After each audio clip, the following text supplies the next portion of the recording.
Towards the end of June, a Boeing 737 MAX with United Airlines was involved in an incident on the ground at Newark Liberty in the United States.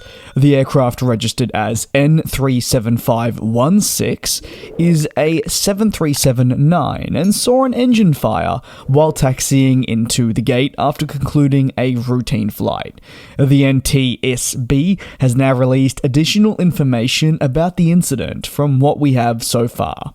The report highlights that the 737-9 operating flight UA2376 saw a left-hand side engine fire indicator emerge inside the cockpit, and as a result, the pilots were subsequently forced to attend to this by shutting down the engine and launching the protocols necessary to deal with such a thing.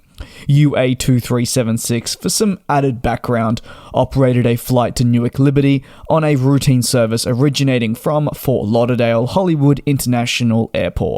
According to this very report and the incidents that took place on the day, again this being towards the end of June, there was no visible smoke or fire surrounding the engine, according to pilots and other employees of the airline. However, upon further inspection, it did become evident that there was a fuel leak from that respective engine that saw warning lights emerge. The NTSB noted heat damage and soot on the engine cases as identified by the employees who inspected the plane shortly after it did safely arrive to the gate and the passengers were offloaded the aircraft and processed through. As the investigation continues, the goal will be to better understand the source of the problem, if it is isolated or more widespread and could potentially impact further engines that are part of the LEAP 1B family equipped on this 737-9 with United Airlines. Incidents, though, such as these aren't the most common. Now, that's not to say they don't happen at all,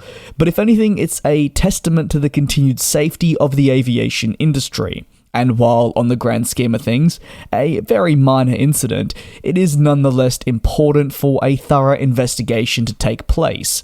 Why, you may ask? Well, for everyone to better understand the events that preceded, how this happened in the first place, why it's happening, and everything else in between. Answering those burning questions to have a more well-rounded view on what took place on June the 28th on this United 737-9.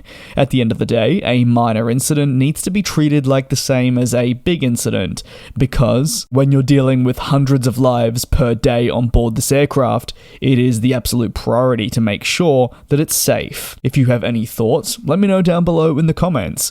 Until then, though, we'll await the further details coming out from the NTSB as they look to find the source, the fix potentially, or if it was just an isolated incident. Thank you very much for watching, enjoy the rest of your day, and I'll see you tomorrow for more industry news.